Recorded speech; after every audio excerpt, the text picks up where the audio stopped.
Born on December 18, 1948 in Burbank, California, Edmund Kemper III entered the world with the odds already stacked against him.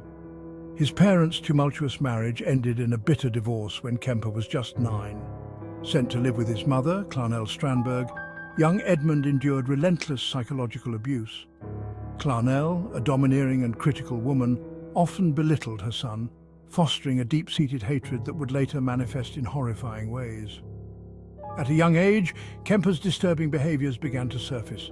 He decapitated his sister's dolls and fantasized about killing his mother. These early signs of psychopathy were alarming, but no one could foresee the extent of the violence he would unleash.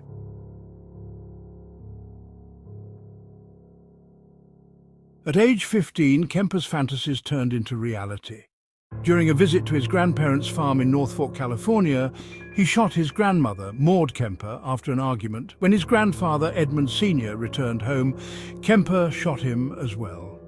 Kemper later explained that he just wanted to see what it felt like to kill Grandma, and killed his grandfather to spare him the shock of finding his wife dead.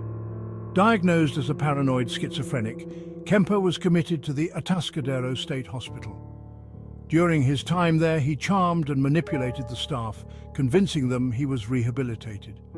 His high IQ, measured at 145, allowed him to learn from the psychologists and manipulate his responses to appear cured. In 1969, at the age of 21, he was released into his mother's custody, his juvenile record sealed.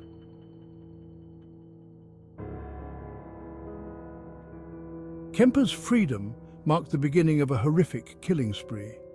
Between May 1972 and April 1973, he murdered 8 young women, mostly hitchhikers from the Santa Cruz area.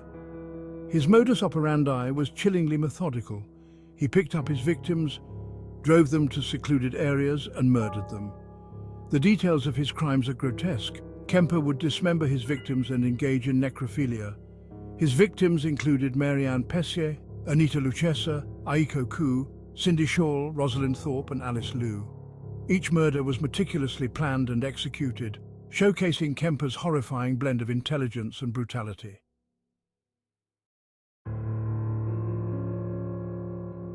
Kemper's final victims were his mother, Clarnell Strandberg, and her friend, Sally Hallett. On April 20th, 1973, after a heated argument, Kemper bludgeoned his mother to death with a claw hammer and then decapitated her. He then invited his mother's friend, Sally Hallett, over and killed her to create a cover story for his mother's absence. Realizing the enormity of his actions, Kemper fled to Pueblo, Colorado, where he called the Santa Cruz police and confessed to the murders. Initially, the police did not believe him. Kemper had been an informant for the police and was considered harmless. But after detailing the locations of the bodies, he was arrested without resistance.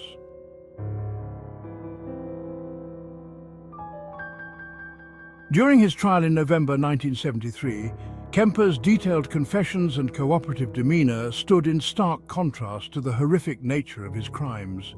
He requested the death penalty, but California's temporary abolition of capital punishment led to a life sentence instead.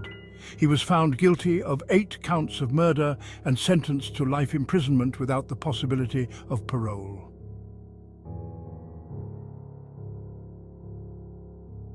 Since his incarceration, Kemper has been held at the California Medical Facility in Vacaville. There, he's become a model prisoner, participating in various programs and earning the trust of the prison staff. He has even recorded audiobooks for the blind, using his deep, calm voice to narrate stories, a stark contrast to his violent past.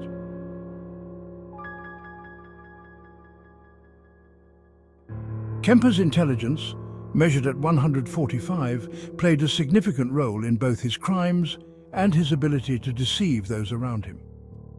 He used his understanding of psychology to manipulate psychiatrists and law enforcement. His relationship with his mother was a focal point of his pathology. Clarnell's abuse and belittlement fueled his hatred and desire for control. This dynamic is crucial in understanding Kemper's motivations and actions.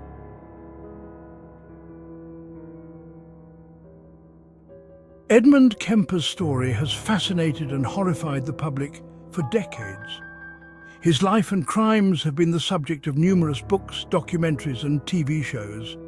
Notably, the TV series Mindhunter delves into the early days of criminal profiling at the FBI, with Kemper portrayed as a key figure in the development of the Behavioral Analysis Unit.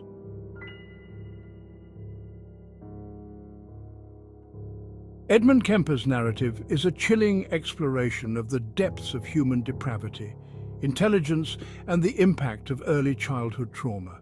His ability to mask his monstrous tendencies behind a facade of normalcy and charm continues to captivate and terrify those who study his case. As one of the most infamous serial killers in American history, Kemper's story serves as a grim reminder of the potential for darkness within the human psyche. Be captivated, terrified, and intrigued. Stay curious, stay brave, stay haunted.